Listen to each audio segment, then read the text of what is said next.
this week's episode falls in a strange place time-wise where half the week is July and the other half is August. So what do we do on Signs of the Times Radio this week? Do we talk about July or do we talk about August?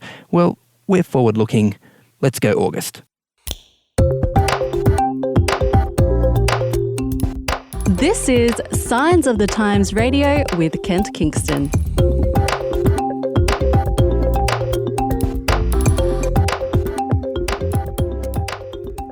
Hey, thanks so much for joining us on Signs of the Times Radio. It's great to have all our listeners with us, whether you're listening on Faith FM, whether you're listening via podcast. It's awesome to have you here. We're doing something a little bit different this week. Usually what we do is take a particular article out of the current Signs of the Times magazine and interview someone who has some specialist knowledge about that topic, whether it's the person who wrote the magazine or someone else. But this week, we're not actually doing that. Who I have in the studio with me today is my brand new offsider / sidekick / he's Daniel Kuberek. How are you, Daniel? Morning, how are you? Fresh from the factory. Yep, fresh. brand new shiny co-worker. That's right. So yeah, Daniel, congratulations. You've got the job of assistant editor with Signs of the Times, which is a great place to work because it means you're working with me. Well, I've sort of gotten that gist in the past couple of weeks from Kent juggling stress balls in the office to his random dad jokes. It's been good. Yeah, there you go. So yeah, look, I just thought that audience might want to meet you just to hear one of the voices and meet one of the people who is behind Signs of the Times magazine. And you've also been editing the podcast the last couple of weeks, which is great. So thanks for that. Tell us a little bit about yourself, Daniel. Yeah, so I'm originally from Adelaide, which is, by the way, a really cool place. And shout out to everyone from Adelaide because it's just like the best city in the world. Radelaide, they call it. Yeah. So yeah, I've been living there for 22 years.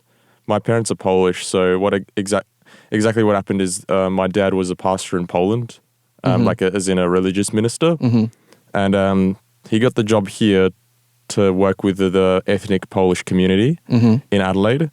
So I wasn't born at that stage, but my mum was pregnant. So only a few months after they arrived, I was born, and we ended up living there for 22 years. My family's all over there still. And yeah, in that time I got a passion for media. I was really into filmmaking. During high school I was like really set on becoming a film director. And when we got our high school scores, I was like, I don't know if I still want to do this, maybe I should challenge myself in a different area. That area ended up being journalism. So I went to uni and did the degree, but opportunities were sort of few and far between in Adelaide. I heard about an opportunity at Adventist Media to work with the magazine. Kent came down and had a talk to me and explained that there are big changes afoot. And I thought that was really cool because there was going to be a major shake-up in how things are done. Kent explained to me how I could potentially become a part of that.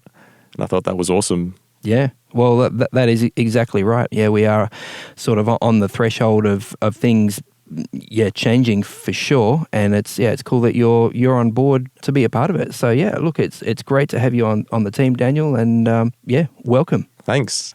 And I got to say, Daniel, you do have a good voice for radio. I'm feeling a little bit threatened here and thinking that maybe sometime in the future you may take over this podcast because you have the golden tonsils, my friend. Ooh, I'm not going to start an insurrection. That's what worries you. No, I'm sure you do a great job. Now, look, you did mention that things are changing for Signs of the Times, and you're absolutely right. Let's just talk a little bit about some of the changes that have been happening already, as well as some of the changes that are coming up. First of all, social media. Like, part of the reason why we brought you in, Daniel, was to revive our somewhat, I won't say defunct social media presence, but it's certainly been fairly minimal for a while. So tell us about the social media for Signs of the Times, like how people can talk to us that way and what's been happening in that space. Previously, that most of the stuff that was posted on there was articles that were already online. and that's great. And that's definitely sharing magazine articles that are in the magazine. Mm-hmm. But we want to drive people back to those articles to engage with that content for sure. Because that's where the sort of the meat is as far as the core of the magazine.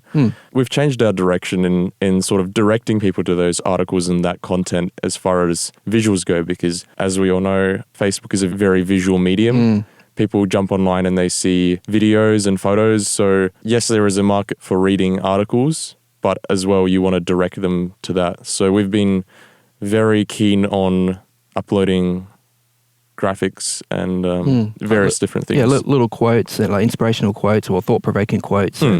And other links. And also, I know you're quite keen about the news and what's happening around the world, and sort of finding little snippets there that, will make people think or just inform them about, maybe something that they, hadn't noticed in the news cycle that week. Yeah, so what we're trying to do is every single Friday around midday, we're uploading a segment called News Flash, which includes just a little visual representation of the 4 biggest stories from the week. Yeah, it's great to see people engage with those. As well as, like you mentioned, there's quotes from articles that we potentially highlight and find the most interesting. And we're keen to share that to our audiences as well, and Bible verses as well. Yeah, okay. Well, no, look, that's cool. So if people do want to connect with Signs of the Times via social media, what are the best channels and how do they go about finding us? So on Facebook, if you look up Signs of the Times magazine, that'll be the one that pops up. And that's the page where we do the bulk of our posting too. We're also on Twitter, which seems to be more your gig, Ken. Yeah. That handle is, I think, Signs Mag? Yeah, at Signs Mag. Yeah, that's right. At Signs Mag. So if you look that one up, that's also a valuable source. And anyone who wants to do some additional following will probably find yourself on there somewhere. Well, that's right. Yeah, I'm there as well. If you look up Kent Kingston on Twitter, you'll probably find me, or Facebook for that matter. I think I've just changed my Twitter handle on Twitter to, what was it, Kent_Science Mag. So just to make that connection with the Science Magazine a little clearer. So yeah, look, we would love you to follow us, to like us, to share those links, share those articles, get that content out there. We want to get people thinking. We want to get people thinking particularly about their spiritual life, about God, and to learn more about the Bible. So I guess a lot of our content is sort of aiming in that direction, and certainly aiming towards well-being and health and getting on better with your family and all that sort of stuff. Okay, so all right, what else is new? Oh, the podcast. So the podcast, which you're listening to right now, you may be listening via podcast, you may be listening via radio on Faith FM. That's fine. We don't mind either. But if you are a podcast fan, just recently, we've added this podcast to the TuneIn Radio app. So there you go. So we're on SoundCloud, iTunes, and now TuneIn. So that's 3 different ways you can get the podcast. So that's cool. I've tried Spotify, I've tried Stitcher and Podbean. There's a few other options that we're still going to explore to try to get the podcast out there more, but that's where it's up to. And now another new thing we did recently, it was just a couple of weeks back, was a video shoot. Tell us a bit about that, Daniel. There is big changes aloft with the magazine, and that is going to be hitting in September. Yes, the September issue of Signs of the Times is going to be a big change, yeah. Yeah, so actually, maybe if you could tell us a bit about that. Well, look, I think the first thing that you'll notice when you see the September Signs of the Times is that it looks really different. We've still stuck with the A5 size, so that smaller format magazine. A lot of people say they really like that. They find it convenient. They can, put it in their purse, put it in their glove box of their car, just, put it in their back pocket sort of thing. It's a small, easily portable, easily shareable sort of size. So we're sticking with that. But the logo is different. I can't describe it on the radio. It's just different. It's new. It's fresher. And the whole magazine has also been designed to have a more of a fresh, contemporary feel, more white space. So it certainly looks different. And then we've introduced a few new columns as well. We're going a little bit more in a news and current events sort of direction, which is cool because, the magazine's called Signs of the Times. So shouldn't we be looking, at what is happening in the world around us and trying to make sense of that in a magazine called Signs of the Times? look, call me Captain Obvious, but, I think so. So, look, it's coming out in September. Actually, I think we're going to get it out a bit early. We're going to get it out by late August because we want to launch it in a few different places. So it's going to be out a little bit early. But yeah, it's new, it's fresh, which is cool. Look, probably the best thing that you can do if you want to check out what the new look of the magazine is like, it'll give you some really strong hints. If you go to the new website that we're actually developing, the website will eventually be at the proper website, signsofthetimes.org.au, but right now it's sort of sitting at another URL while we build it. But because you're listening to this podcast, dear listener, and because you're our special friends, don't tell anyone, but I will give you the URL so you can check out the under construction new Signs website. It's signs.adventistchurch.com. Because the Adventist Church is the publisher of Signs of the Times magazine. So it's currently on a bit of a holding page there. So so write that down or memorize it, signs.adventistchurch.com.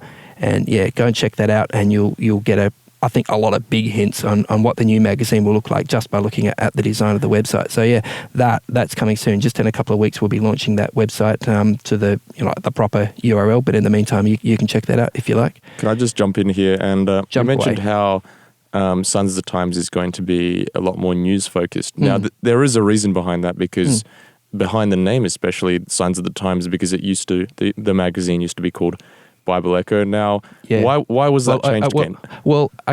Originally it was called, like when Signs was first published in 1886, which is like even before you were born, Daniel. So, oh wow, yeah, I know, a long time ago, a long time ago, even before I was born. It was originally called Bible Echo and Signs of the Times. Because that's the way they did things in the 1800s. They had nice, full explanatory titles for things that were a little bit clunky. So that then got changed to, after a little while, they dropped the Signs of the Times bit off there and they just called it Bible Echo for quite a while. But then in the early 1900s, about 1904, I think, some new regulations came in Australia about what was classified as a newspaper. And they basically said that there has to be I think it was 50% proportion of the content of something that is registered as a newspaper in Australia has to be actual news. And because basically you got postal discounts if it was an actual newspaper. And so the publishers of Bible Echo at the time thought, okay, we actually have quite a lot of religious content in here. Maybe in order to capture this discount, we need to rethink. So at that point, they switched the name of the newspaper to Signs of the Times, which had been part of the original title, of course. So they continued under that new masthead with more news content in there to keep up with that sort of news quotient that they needed to get that discount for postage. So from that point, about 1904 up until today, it has continued. The magazine has continuously been called Signs of the Times. So there's a little bit of history about how that changed. I did some research on that recently and found it quite interesting. Yeah, it's quite fascinating, isn't it? So, all right. So, speaking of the magazine, which was once a newspaper and is now a magazine, since our promise to our listeners and our intro and outro pre-recorded that we play for each episode is that it's supposed to be based on an article that appears in this month's Signs of the Times. Obviously, we haven't done that yet, and we're even not going to quite do it. But what I'd like to do, just looking forward to the August Signs of the Times that's coming up. Well, if you're hearing this on Monday, it's still July. But if you're hearing this towards the end of the week, then it's August. So there you go. It's this month for you guys. But what I was thinking, Daniel, that might be fun, is what about if we took a look through the August edition of Signs of the Times and we came up with our top 3 highlights from that particular issue of the magazine. And the cool thing about this, listeners, is that Daniel and I have not told each other what those highlights are. So I have no idea what Daniel's highlights are going to be. He has no idea what mine are going to be. He's currently hiding his notes, so I can't even sneak a peek. I saw your eye straying. Yeah. So how about we do like one highlight from you, one highlight from me, one from me. We'll alternate. How about that? Yeah, that sounds good. Okay.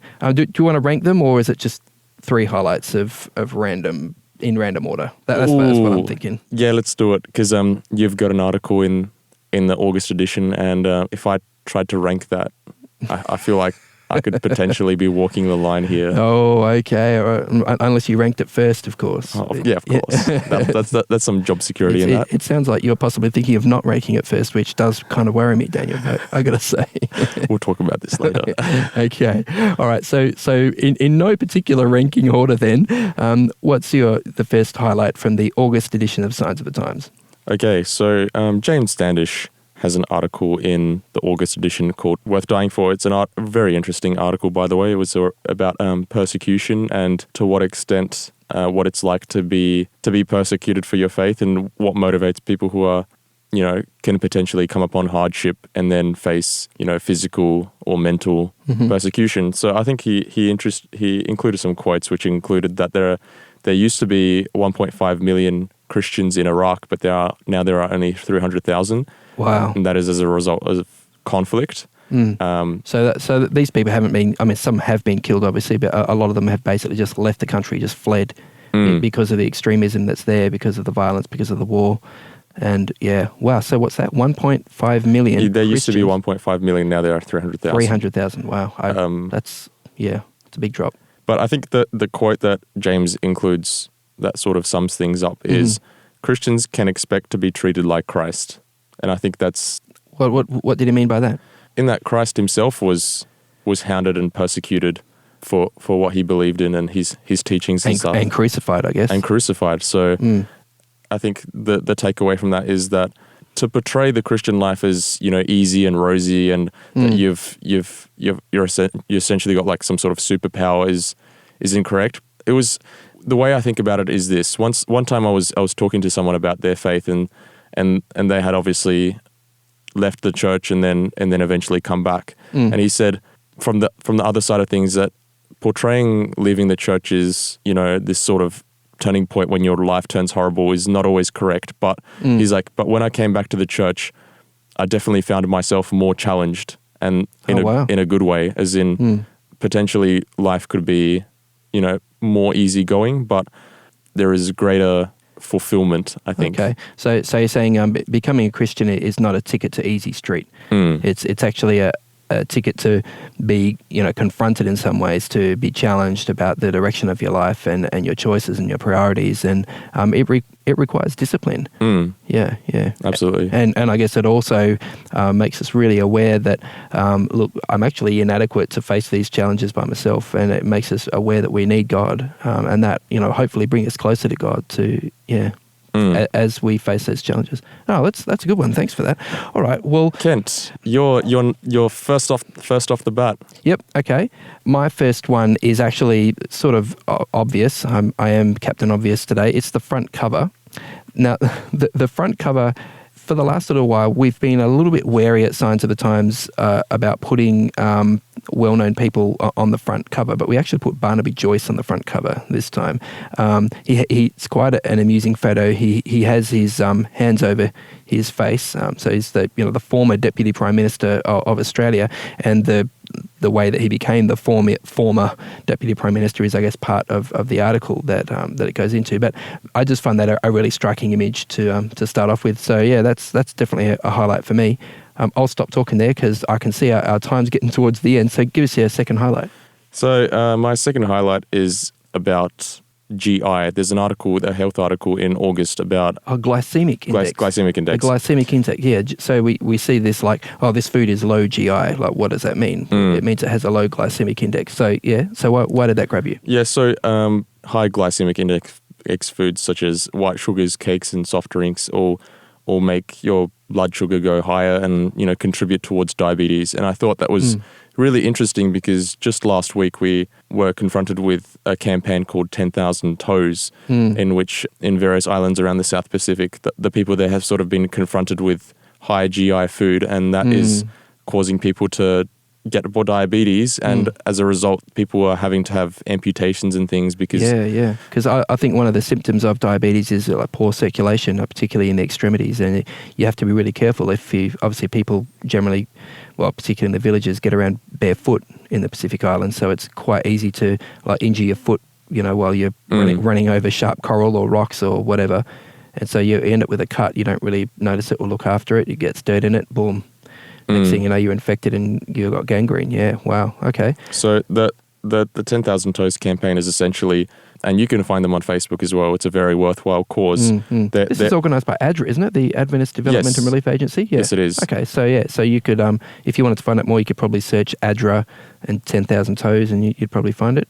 I think that was definitely one of the things that sort of went out and grabbed me. But Kent, how about your number 2? Okay, my number 2 is related to my number 1 because the number 1 was the photo of Barnaby Joyce on the front cover. The number 2, it comes from an article that is actually linked. It's the cover article. So it's called Public Fame, Private Shame and the Non-Existent Divide. Mark Hadley looks at the idea that our public life can be completely separate from our private life. That basically, say, a politician or a public figure can say, hey, what I do in my private life is none of my business. You should judge me on my public actions or my policies if you're a politician, that sort of thing, which kind of makes sense. But then he picks it apart. And the thing that really grabbed me, and this is my highlight, sorry, I finally got to it, is he talks about not just contemporary people and movies and stuff. He talks a bit about that, but he goes right back into history and he talks about this French philosopher and political commentator called Jean-Jacques Rousseau, who's someone that we generally look up to and see as sort of one of the fathers of the Enlightenment and this sort of stuff. But what I didn't know about Jean-Jacques Rousseau that Mark Hadley tells us in this article is that he had 5 children and every single one of them he sent them to basically go and live in foster care or go and live in a poorhouse. It wasn't that he was particularly poor or anything like that. He just didn't want kids. And I guess from a moral point of view, that's, a little bit shocking that this sort of, father of the Enlightenment could live a private life like that. And the question Mark Hadley asks is, look, if someone is living like that in private, surely it should cause us to question the statements they made publicly about morality and stuff like this. I mean, Rousseau was really strong on personal responsibility and no one else being able to judge you for, what you do or don't do. And that sort of, we can resonate with that. Yeah, my life is my business. Like, stay out of, my business. That sort of sounds like it makes sense. But then when you look at his life and how he lived and how he treated his children, suddenly his sort of moral statements, public statements, kind of ring a bit hollow. So yeah, I found that quite confronting, thought-provoking. That's a interesting article. Yeah, all right. So number 3 for you, Daniel. So highlight number 3 from August Signs of the Times. Obviously, your article is the third one, and the article name is Who Am I?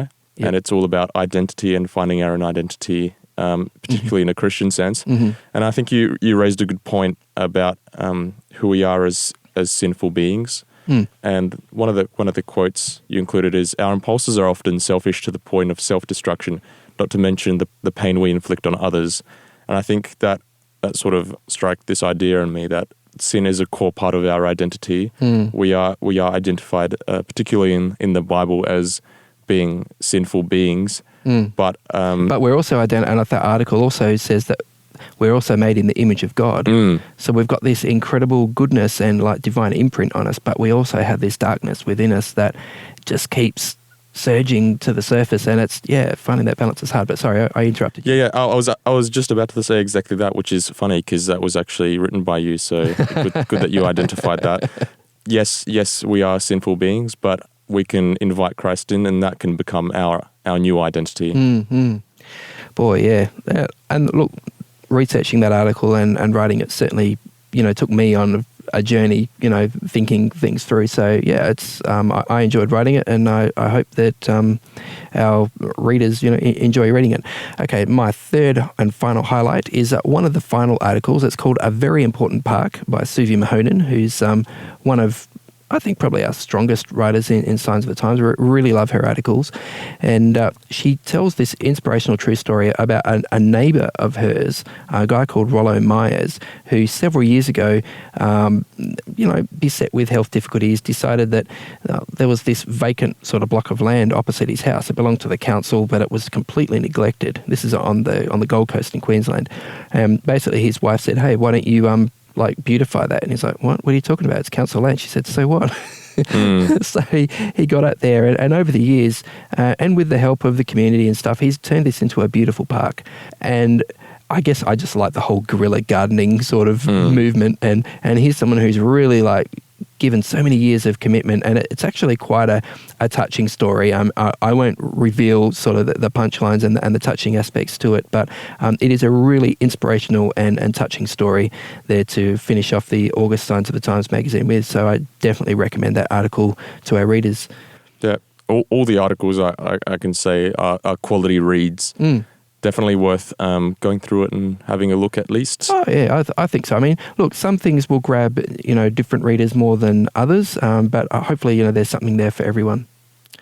All right, well look, our time is way gone, but thanks so much, Daniel, for being a part of Signs of the Times Radio today. I really appreciate your comments and your humour, and it's great to have you as a part of the team. Thanks for having me, Ken.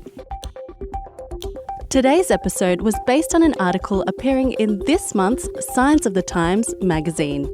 A subscription is just $26 for 11 issues a year. To find out more, visit signsofthetimes.org.au. Signs of the Times has been published in Australia since 1886 and is proudly produced by Adventist Media. This is an Adventist Media podcast.